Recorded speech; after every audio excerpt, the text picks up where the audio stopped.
He didn't raise his voice. There was no yelling, no crashing dishes, no dramatic exits like in the movies. Just a quiet morning sun filtering through the kitchen window, and the sound of toast popping up from the old chrome toaster we'd had since the early 90s. He stood by the counter, calmly buttering his bread like it was just another Tuesday. And then, without so much as turning to look at me, he said the words that would break the life I had spent 40 years building. "Helen, I think it's time we lived separate lives." At first, I didn't even react. Not because I didn't understand, but because my mind couldn't fit those words into the man I thought I knew. Separate lives? I echoed. The way you might ask someone if they were joking, even though their tone told you they weren't. He nodded, his back still turned. I want something different.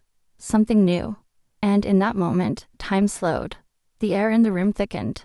I could hear the refrigerator humming, the wind brushing against the back screen door, and somewhere far away, the memory of the church bells from our wedding day rang in my mind like a cruel echo. I looked down at my hands, these hands that had cooked his meals, washed his clothes, held his when he was too weak to stand. They were trembling. I was still wearing my navy blue cardigan, the one with the tiny hole on the left sleeve, the one I had planned to mend last week but never got around to, because I had spent the day driving him to his cardiologist. "Is there someone else?" I asked. And there it was, his only moment of hesitation. A breath, a pause. Then a name. Melissa. She was 41. She worked at the country club. I had seen her once, in passing. Blonde. Confident. The kind of woman who wore designer sneakers and smiled like she already owned the world. "She makes me feel alive," he said. I didn't mean for it to happen. I wanted to scream. I wanted to throw something, to fall to the floor, to curse at him, to beg him to explain how decades of loyalty and sacrifice could be erased by Pilates and protein shakes. But I didn't. I just stared at him, at the man who had held my hand through 2 pregnancies, who had brought me coffee in bed on Mother's Day, who once cried when I lost my father. And I thought, when did he stop seeing me? Was it the gray hairs I stopped dyeing? The weight I never quite lost after menopause? The fact that I no longer laughed as easily because I was tired of being invisible in my own home. He said he'd help me find a new place. Said I could take my time. That he wanted this to be as smooth as possible. As if divorce was a shared ride to the airport. I asked him what we would tell the kids. "They're adults," he said. "They'll understand." But I didn't understand. Because for 40 years, I had built a life around this man. I had stayed when his temper flared. I had sacrificed when work demanded we move 3 states away. I had given up my own career to raise our children, to support his goals, to be the silent foundation beneath his every triumph. And now I was being dismissed, like a housekeeper whose services were no longer required. I packed my things in boxes.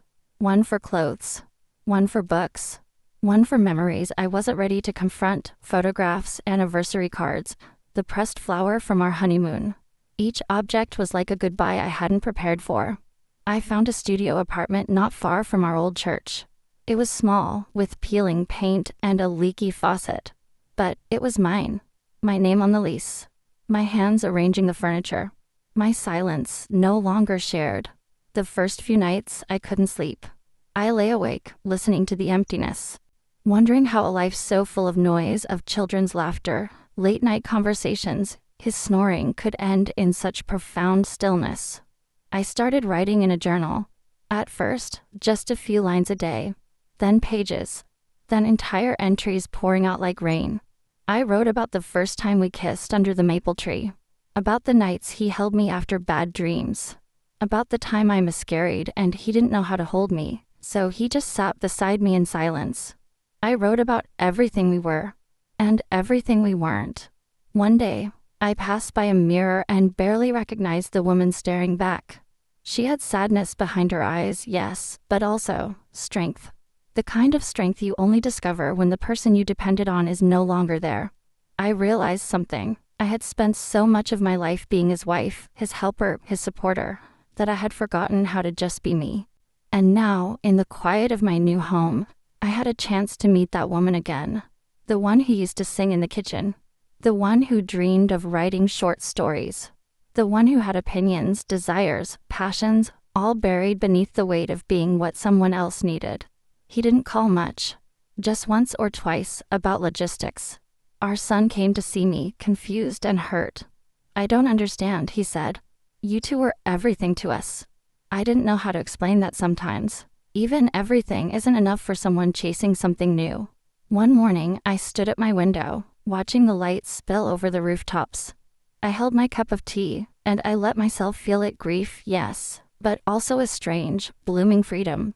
I didn't choose this. But now that it's here, maybe I can choose what comes next. I whispered to myself, "You're still standing." And I was. For the first time in years, I was truly standing on my own. I didn't start grieving when he asked me to leave.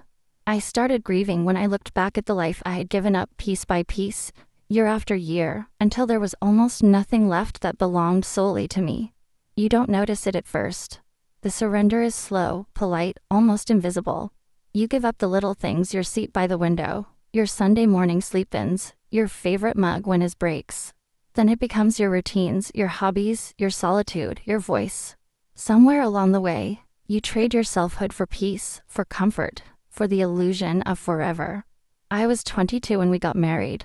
I wore a second-hand dress that my aunt had altered in her tiny kitchen. The veil was borrowed. The bouquet made of plastic roses we bought on sale. But I believed in that day. I believed in him. And more than anything, I believed in what we would become together.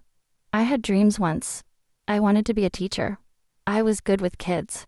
I remember how the neighborhood children used to come by for help with homework, and how I'd explain things with patience that surprised even me.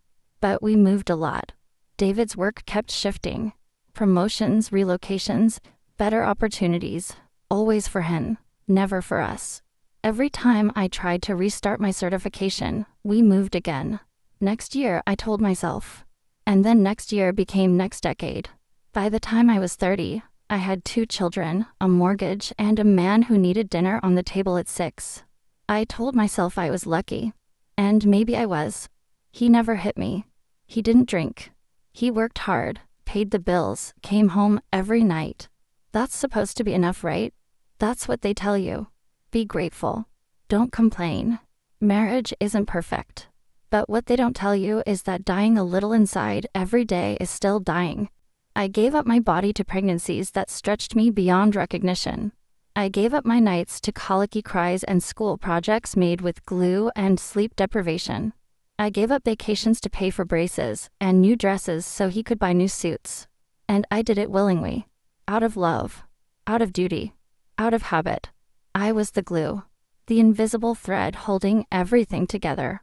And no one notices the glue until it stops holding. There were moments, small ones, where my soul peeked out. A watercolor class I took at the community center, I loved it. But I missed 3 sessions because David's mother fell ill, and then I never went back. A book club I joined until I realized I was the only one without a college degree.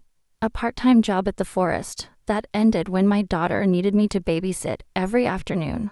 My life was a series of pauses, of maybes, of not now.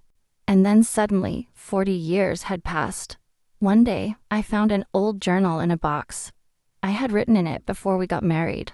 My handwriting was rounder, more hopeful. One entry read, "I hope I never stop asking questions, never stop growing, never stop becoming." I had stopped. I had become someone's wife, someone's mother, someone's background character, but not myself. I remember standing in the kitchen on our 15th anniversary. David had forgotten. Again. I served spaghetti and meatballs. He said thanks and asked if I could pick up his dry cleaning the next day. And I smiled. That was the moment. Not a betrayal. Not a tragedy. Just the realization that I had slowly disappeared, and no one had noticed, not even me. People say you're supposed to lose yourself in love. But I think love is supposed to bring you back to life, not erase you. And yet I let it happen. I let myself shrink so he could grow. I let the silence settle in the spaces where my voice used to be. I let the years go by like autumn leaves falling without protest. When he left me, he didn't just walk away from a marriage. He walked away from decades of invisible labor. from all the things I gave up so he could have more. And I had to ask myself, who was I now without him? What did I even like? What music moved me? What made me laugh? When did I last look in the mirror and see more than wrinkles and usefulness? There is grief in realizing that you are a stranger to yourself. But there is also opportunity. In the quiet, in the aftermath, I began asking those questions again. I began taking up space, slowly, awkwardly, like someone learning how to walk again after being confined for too long. I started with small things. Buying candles in scents I liked. Listening to jazz instead of the news. Reading in bed without asking anyone if they minded the light. I started existing on purpose. And it wasn't easy.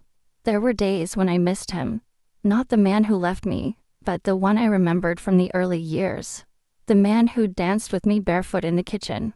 Who cried when our first child was born. Who kissed my forehead after my surgery and whispered, "Don't ever leave me." That man. I mourned him. But the man who said I made him feel old, the one who needed something new, I let him go. With every cup of tea I brewed for myself. With every book I read. With every moment I spent alone and unafraid. I let him go. And with each letting go, I found more of myself. I wasn't just the woman he left. I was the woman who had loved fiercely, sacrificed deeply, and survived quietly. And now I was becoming again. Just like I once wrote I would. Her name was Melissa. It rolled off his tongue so effortlessly the first time he said it, like he had been practicing in his head for weeks. "It's Melissa," he said, after that long pause, the kind of pause where you already know the answer, but your heart holds its breath anyway. She was 41, worked at the country club. I had seen her once before, briefly, during a fundraiser. I remember thinking she looked polished. Not beautiful exactly, but curated. Like someone who had spent years learning how to be looked at.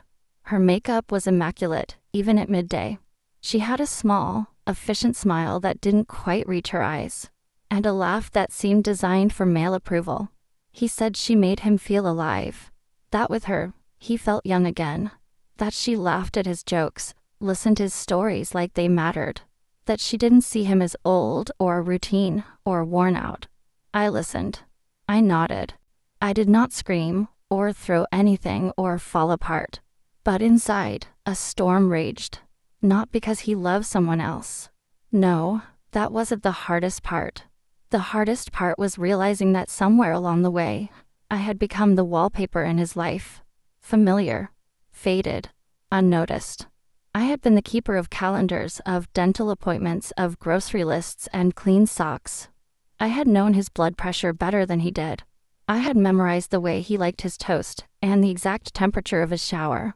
I had managed our lives like an air traffic controller, ensuring nothing collided, nothing crashed. And still, somehow, she made him feel more. It wasn't just betrayal. It was erasure. A rewriting of our history. A denial of everything we had built together. Because how do you say you want something new, without admitting that what you have is no longer enough? I became a reference point. A before picture.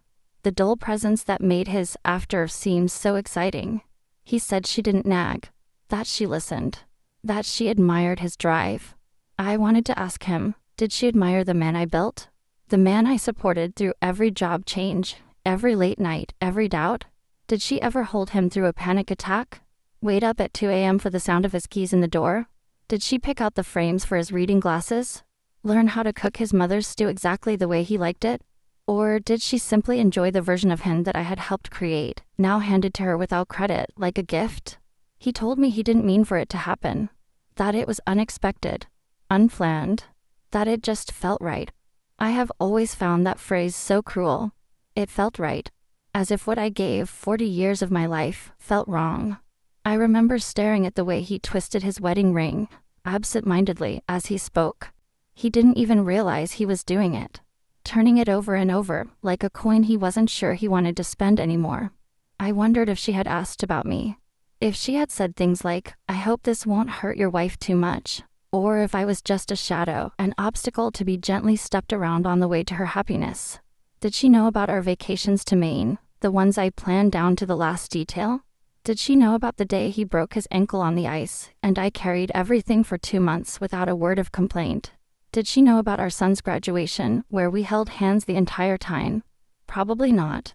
Probably, to her, I was just his ex. Just a faceless chapter in a book she didn't bother to read. But I wasn't a chapter. I was the author. And somehow I'd been edited out. Friends tried to comfort me.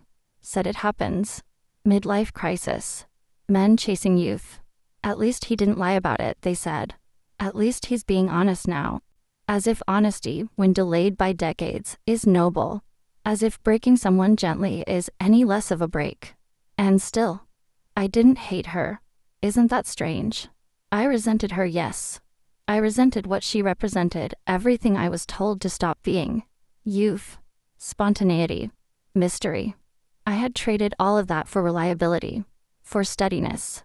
For showing up every single day and being told, in the end, that showing up wasn't enough. But I didn't hate her. Because deep down, I knew she was just living what I had once lived. The glow, the laughter, the newness. One day, she too would become familiar. Known. Expected. And the same man who once left me for being too predictable might one day say the same to her. Not because of her, but because of who he is. And who he is someone who fears aging more than he respects history. That day, after he told me everything, I went home to the house that was no longer mine, and I sat in the bedroom we had shared for 40 years. I opened our photo albums. I looked at the pictures of us in our 20s, then 30s, then 40s. Smiling, building, becoming. I didn't cry. I didn't rage. I just felt erased. And yet, beneath that erasure, something stirred. A quiet whisper that said, "You are still here." Not as his wife. Not as the woman he left. But as the woman who survived loving someone fully, and being left anyway. As the woman who now had nothing left to lose, and therefore, everything to find. There's a strange kind of silence that fills a home once it stops being yours. It's not about noise. The television still plays. The birds still chirp outside the window. The floorboards still creak. But the silence is in the meaning. The echo of a room no longer calling you by name. That's the silence I heard when I started packing my life into boxes. 40 years, it doesn't fit neatly into cardboard. I tried. I really did. I started with the kitchen. The cabinets I had organized so many times over the years were now cold and impersonal. The blue teacup, the one I used every morning, went into bubble wrap. The chipped yellow plate he always said reminded him of summer, into newspaper. The casserole dish from our first Thanksgiving? I held it for a long time before I could set it down. Every object held a memory. And every memory tugged a thread in my chest. I moved to the closet. At first, I told myself I'd only take what I needed. A few sweaters. Some shoes. Just enough. But how do you choose between the scarf he bought you in Boston and the coat you wore when you kissed him in the snow? Between the cardigan your daughter complimented at Easter and the nightgown he said made you look like a dream? I stood there frozen, surrounded by fabric and emotion. Some things I couldn't bring myself to touch. I left the navy heels from our anniversary dinner. I left the red blouse he once said made my eyes glow. I left more than I took. And not because I didn't want them, but because they no longer wanted me. Or maybe because taking them felt like trying to carry a fire without getting burned. The bedroom was the hardest. That room had seen decades of love, of sleep, of illness, of quiet forgiveness. The bed creaked in the middle, a flaw we never fixed. His nightstand always had a book and a glass of water. Mine held tissues and hand cream and a photo of our son when he was 5. I sat on the edge of the bed, alone, and realized this was grief. Not the loud, dramatic kind, but the slow unraveling of a world I had sewn stitch by stitch. I didn't cry, not because I didn't want to, but because I was too exhausted. Grief, I learned, is not always a river. Sometimes it's a drought, a long stretch of emptiness where nothing moves. I opened drawers and found letters we had written when he worked out of state for 6 months. I had kept them all, folded neatly, tied with ribbon. I used to read them on anniversaries. I used to believe in every word. I left them in the drawer. I packed books next. Stories we had read aloud together. Novels I never finished because he said he didn't like them. I took the ones I loved, and a few he never noticed I read. In the bathroom, I found his cologne, the scent that used to make my heart flutter. I sprayed it into the air once, just once, and then I closed the bottle and set it back. Not everything has to come with you. Some things need to stay, like ghosts, haunting only the space they belong to. In the living room, I sat on the couch where we had held hands during movies. The cushions still had the indentations of our years. I ran my hand over the fabric. I remembered the night our daughter called crying after her first heartbreak. How we sat here and cried with her. I remembered the day he told me his father had passed. How he curled into my lap like a child and I rocked him, saying nothing. I remembered Christmas mornings, Sunday naps, late night snacks and spontaneous laughter. And then I stood up and left the couch behind. Some goodbyes don't need words. They just need acceptance. The last thing I packed was the photo frame on the hallway wall. It held our wedding picture. Me in lace, him in a cheap tuxedo, both of us glowing with youth and foolish hope. I looked into the eyes of that girl. She didn't know. She couldn't have known. She believed in forever. I didn't pack the frame. I took the photo out and slipped it into a buck. The frame stayed, heavy like a promise that wasn't kept. When the boxes were sealed and stacked by the door, I stood in the foyer, the place we used to kiss goodbye before work. The place our children stood in caps and gowns. The place where shoes were kicked off and coats flung after long days. That doorway had seen beginnings and endings, and now it would see me leave for the last time. He wasn't home when I left. That made it easier. Or maybe harder. I'll never know. I took one last look at the house. Not for sentiment, but to let it go. I whispered, "Thank you," to no one in particular. Maybe to the walls. Maybe to the woman I used to be. And I walked out. I didn't look back. Not because I wasn't sad, but because I was finally learning how to look forward. My car was already packed. I drove slowly. Not out of fear, but reverence. Like someone carrying something sacred and fragile. Because I was. I was carrying what was left of me. Not the wife. Not the homemaker. Not the background character. Just Helen. And for the first time in decades, that was enough. The apartment was small. 2 rooms and a kitchenette. The kind of place real estate agents call cozy when they mean tight. But it was mine. The keys jingled in my hand like a foreign language. I turned the lock, stepped inside, and heard nothing. No footsteps. No drawers opening. No voice calling out from another room. Just me. Just silence. At first, the quiet was suffocating. The kind that echoes in your chest and makes you feel like you're underwater. I found myself turning on the television, not to watch it, but just to hear someone speaking. Some nights, I left the hall light on, like a child afraid of the dark. I wasn't afraid of the dark, though. I was afraid of the emptiness. Of being truly alone with my thoughts after 4 decades of being needed. There was no one asking for dinner. No one to remind about doctor's appointments. No one to kiss goodnight. I used to joke that all I wanted was a break. A weekend to myself. A silent morning. And now I had it, and it was nothing like I'd imagined. I made tea the first morning. My old teacup, chipped and familiar. I sat at the tiny table by the window and let the steam warm my face. Across the street, I could see a bakery. People lined up before sunrise. Couples. Mothers with strollers. Elderly men with newspapers tucked under their arms. Life moving on as if I had never existed. I cried that morning. Not loud, not broken. Just soft tears that slid down without asking permission.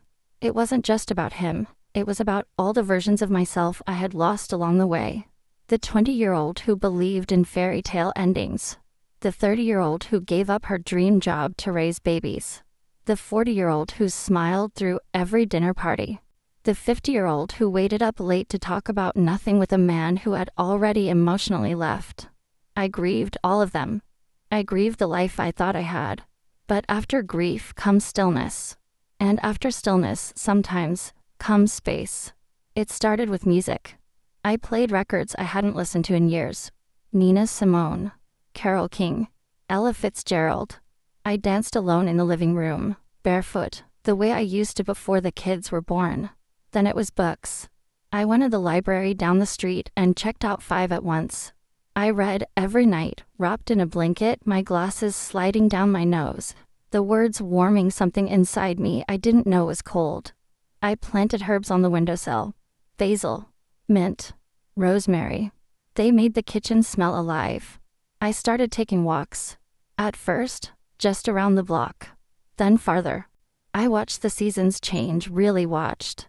The way spring crawls in slowly, like it's unsure if it's welcome. The way autumn lets go with such grace.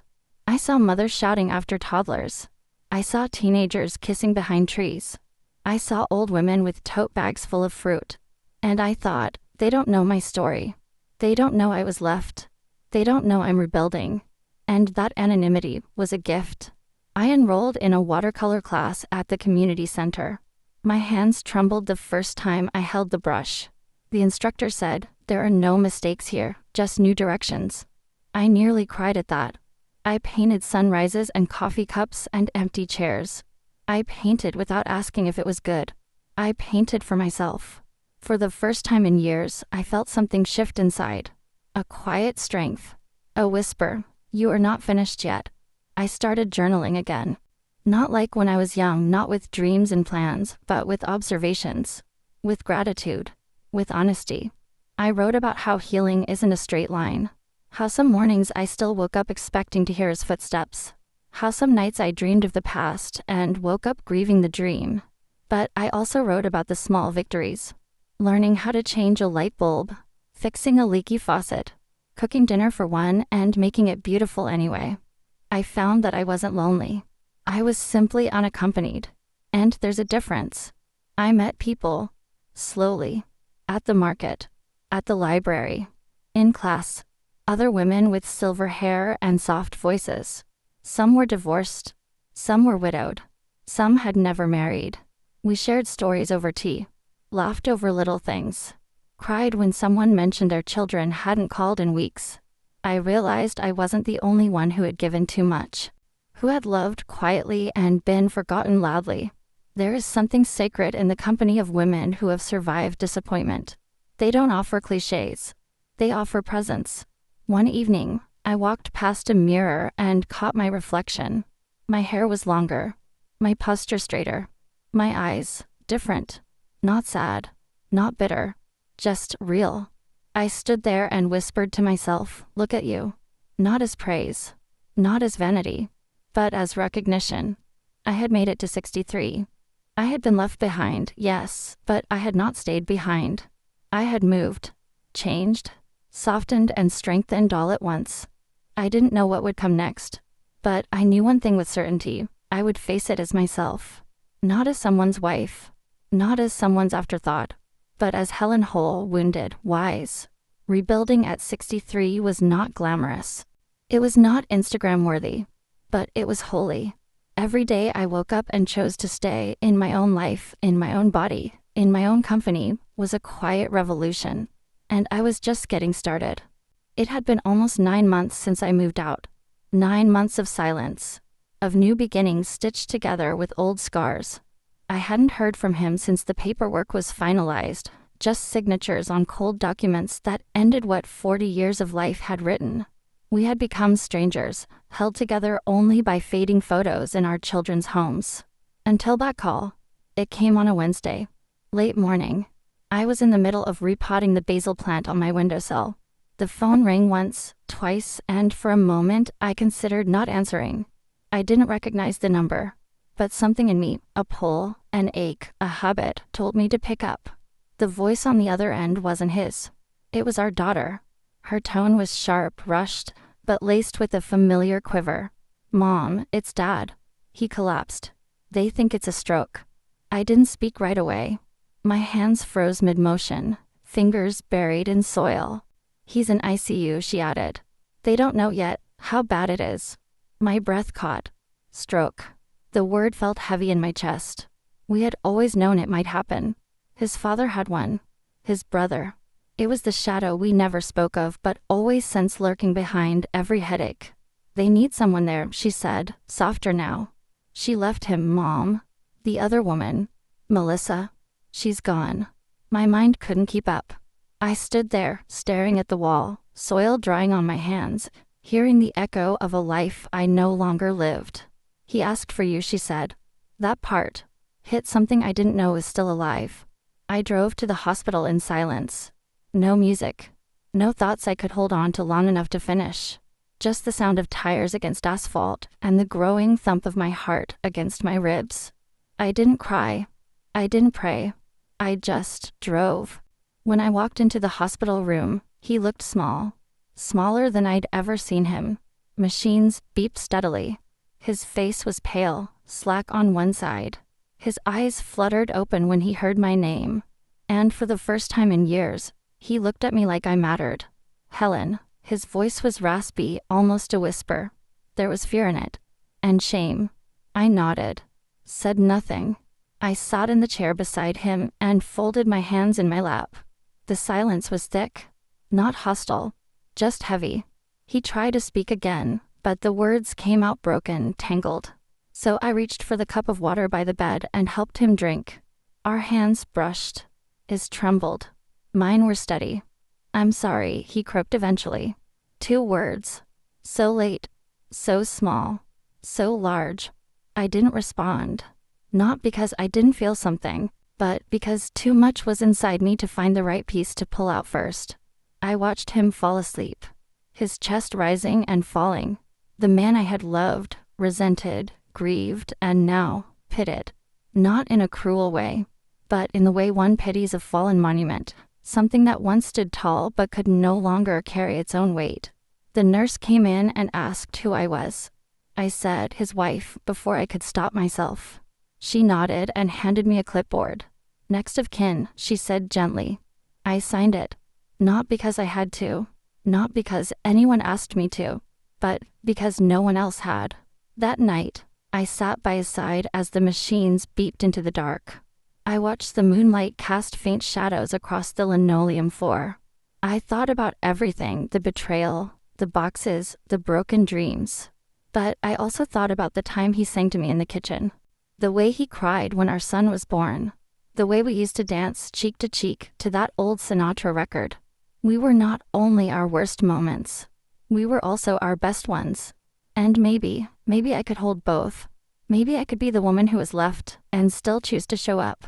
Not for him, but for me. Because I didn't want to become bitter. I didn't want to carry resentment like a second skin. I didn't want my heart to close itself off as punishment for having loved. He woke briefly around 2 a.m. His hand found mine on the edge of the bed.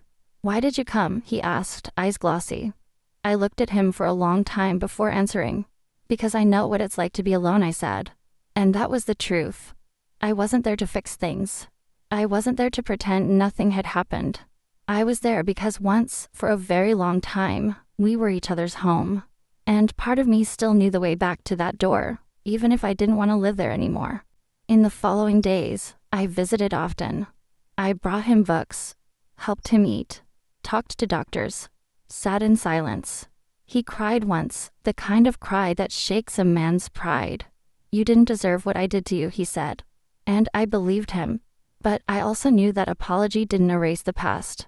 It didn't return the years. It didn't unbox the life I had packed away. Still, I accepted it. Not for him, but for me. Forgiveness isn't weakness.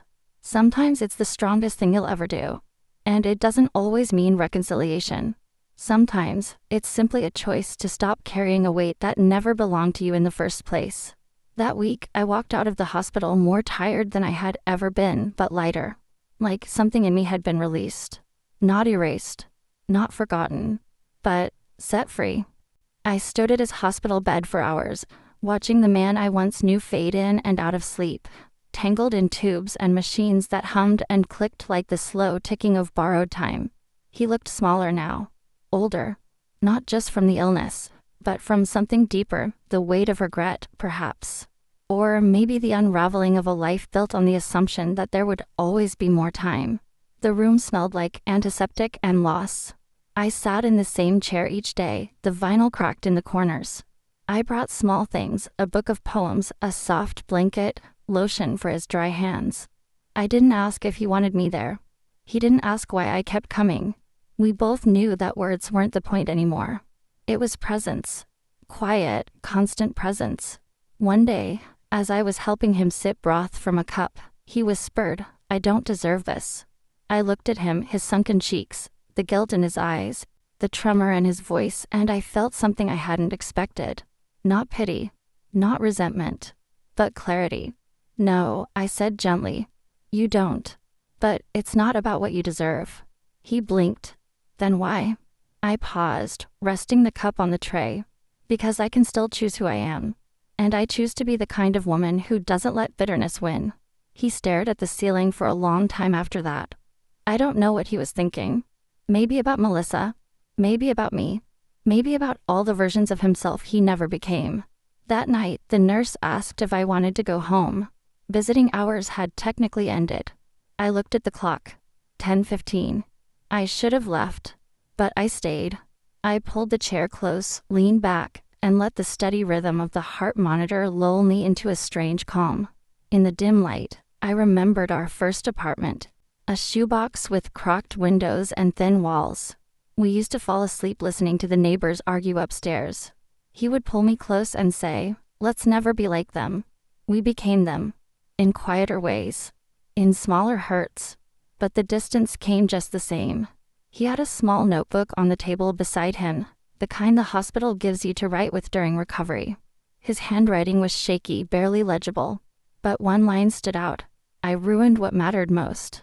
I touched the page gently, not to erase it, but to acknowledge it. I didn't need him to write anything else. That one sentence carried the weight of a lifetime. The next morning, he was stronger. He sat up on his own, asked for toast, even managed a crooked smile. "You make terrible coffee," he teased. I laughed. For a moment, we weren't exes. We weren't broken. We were just two people who used to share everything, laughing over a paper cup of burnt hospital brew. "Do you ever think about it?" he asked quietly. "Us?" I nodded. "Of course. You were half my life." "Do you think," he began, then stopped. "Do you think I could ever come back?" The question hung in the air like fog. Heavy. Gray. I looked at him, really looked, and felt the echo of every version of me that had waited for that question. But they were gone now. I was no longer the woman who would have said yes out of fear. Out of habit. Out of hope. I was not the same Helen he had left. And he was no longer the man I had once clung to. "No," I said, not unkindly. "You can't come back. But I can walk beside you now. For this part. If that's what you need." He nodded, slowly. And for once, he didn't try to convince me. That I respected. Over the next week, I visited daily. Helped him eat.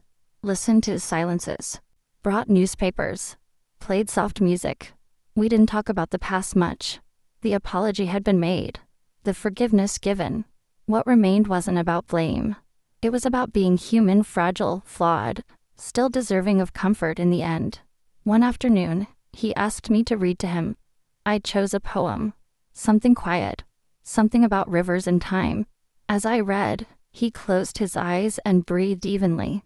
I watched his chest rise and fall and wondered if he would dream of us. Of our old kitchen. Of laughter over pancakes. Of small joys lost to years of drifting. I held his hand gently. Not as his wife. Not as his future. But as his memory. As someone who had once known him completely, and who had survived the knowing. That night, I stood at the window of the hospital room, looking out over the city. Lights flickered in apartment windows. Somewhere, people were fighting. Loving. Starting over. Somewhere, a woman like me was packing a bag. Crying in the dark. Choosing herself for the first time. And I wished I could tell her, "You're not weak for showing up. You're not foolish for caring. You're not broken because someone left. You are more than what they threw away. You're the echo that still stands when silence has swallowed everything else." Standing at his hospital bed, I realized something. I had come full circle. I had loved, lost, grieved, forgiven. And now I had become, not despite the pain, but because of it. The days that followed moved slowly. Time took on a strange texture, thick in some moments, feather-light in others. He was recovering, slowly but surely. The slurred speech softened, His left hand regained strength, and he began to walk short distances with a cane. Nurses smiled more. Doctors nodded without reserved optimism they carry like armor. He was improving. And with every step he took forward physically, something in our past quietly settled behind us. We never talked about reconciliation again. Not even once. It wasn't necessary. We both knew what had been broken couldn't, and shouldn't, be glued back together just because crisis had made us sentimental. What we had shared in those long days at his bedside wasn't the rekindling of romance. It was the sacred decency of one human being showing up for another in the hour of their deepest vulnerability. He didn't ask me to stay the night anymore. I began leaving earlier. At first, after dinner. Then after his afternoon physical therapy. Eventually, I came only once a day. Then once every other day. The rhythm shifted. He no longer flinched when I said goodbye. He smiled. He thanked me. Once, he touched my hand and said, "You're the best thing I never deserved." I nodded. I didn't contradict him. There was no need. One afternoon, our daughter visited while I was there. She looked tired, not just from life, but from watching her parents play out the last act of a story she once thought she understood. After the nurse stepped out, she turned to me and asked gently, "Mom, do you think you'll ever move back in?" I smiled, not bitterly, not sadly. Just kindly. "No, sweetheart," I said. "That house was my whole world once. But now I've learned I can live in a world of my own." She didn't press. She just nodded. And I saw something new in her eyes, not pity, not confusion, but pride. There was a new man beginning to emerge in the hospital bed. Not someone I wanted to love again romantically, but someone I could respect again in a different light. He no longer made small jokes to cover his discomfort.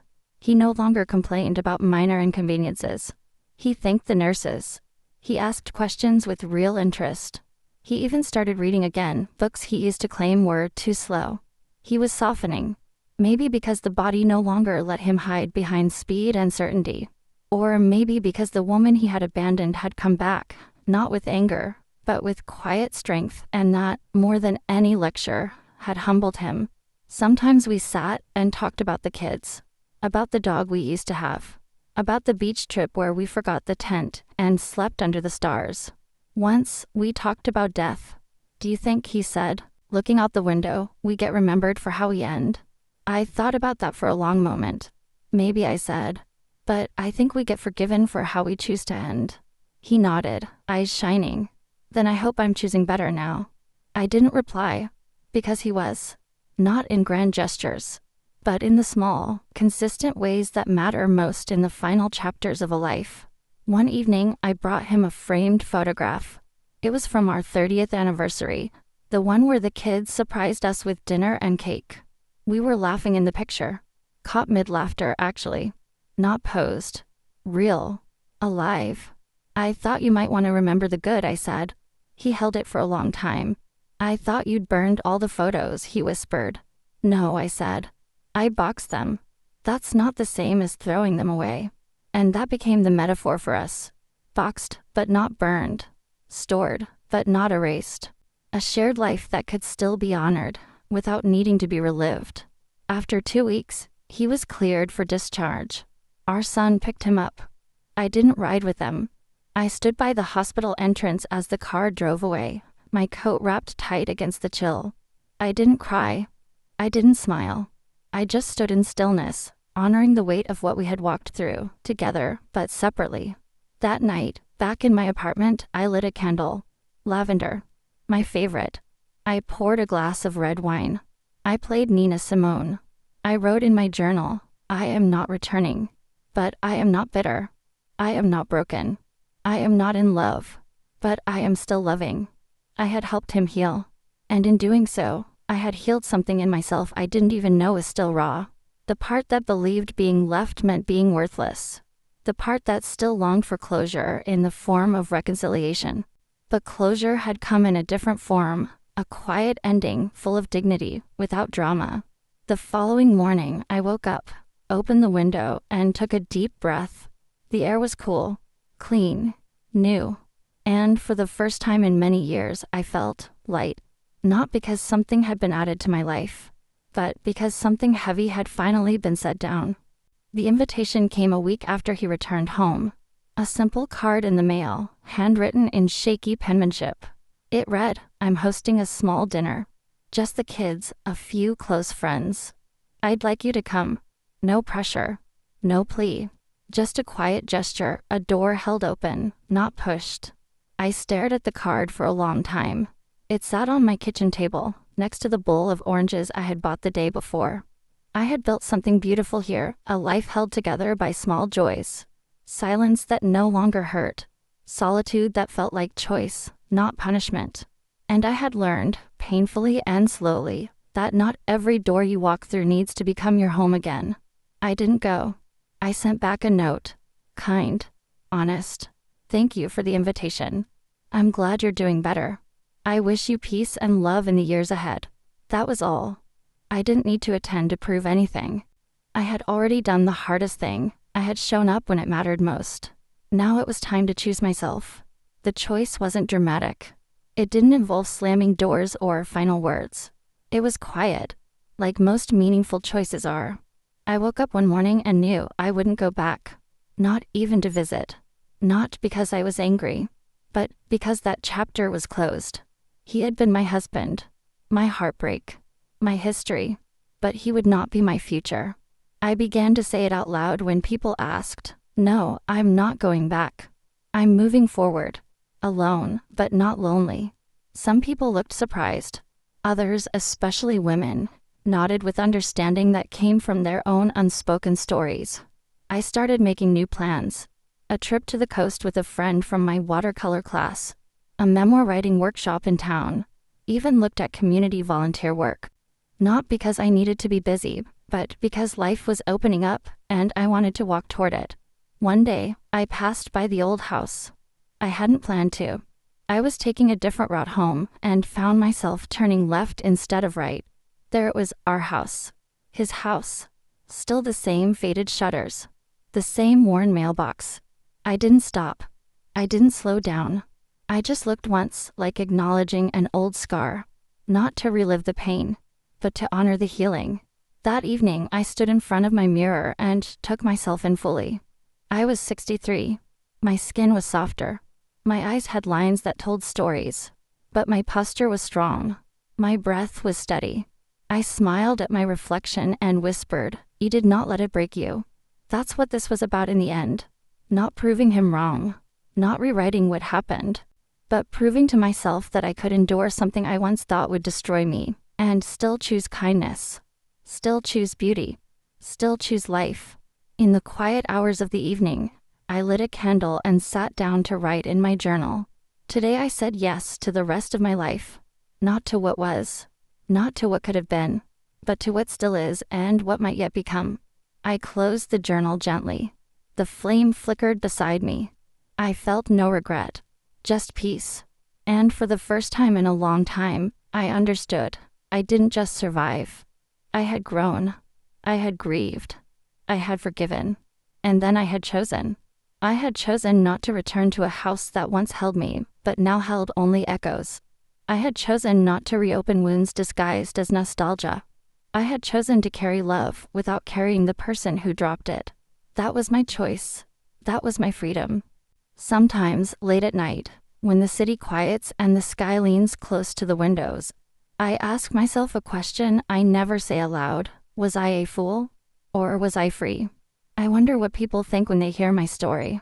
Do they pity me? Admire me? Do they shake their heads and say, I would have never gone back to that hospital, or whisper, she should have stayed and made him earn it? Everyone has their opinion.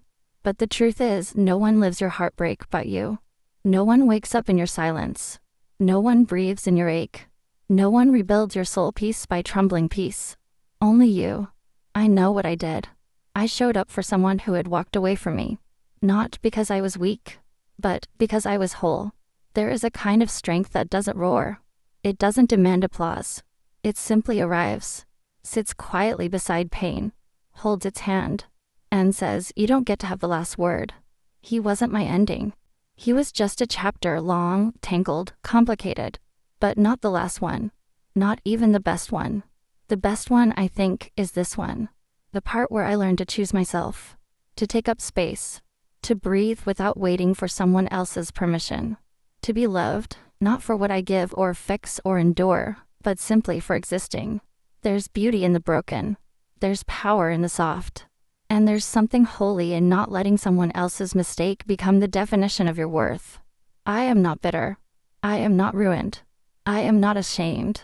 I am still learning, still laughing, still waking up with wonder. I'm still painting, still journaling. I've learned to enjoy the quiet again, but now it no longer echoes. It sings. I don't need to prove anything to anyone. Not anymore. And yet, sometimes, when the light hits the wall just right, when the wind carries a song I once loved, I think of him, not with pain, not even with love, but with recognition. I knew you once. You were part of my becoming. That's all. No anger, no longing, just peace. Some stories don't have neat endings. They have truth. They have growth. They have dignity. And that's more than enough. So if you ask me, was I a fool? I'll say no. I was a woman who loved fully, who lost deeply, who forgave bravely, and who walked away not with revenge, but with grace. And if you ask me, was I free? I'll say absolutely. I chose freedom the day I stopped waiting for someone to come back. I chose freedom the moment I realized I was enough, just as I am. So here I am, still standing, still soft, still strong. And that, my friend, is the most radical thing I've ever done.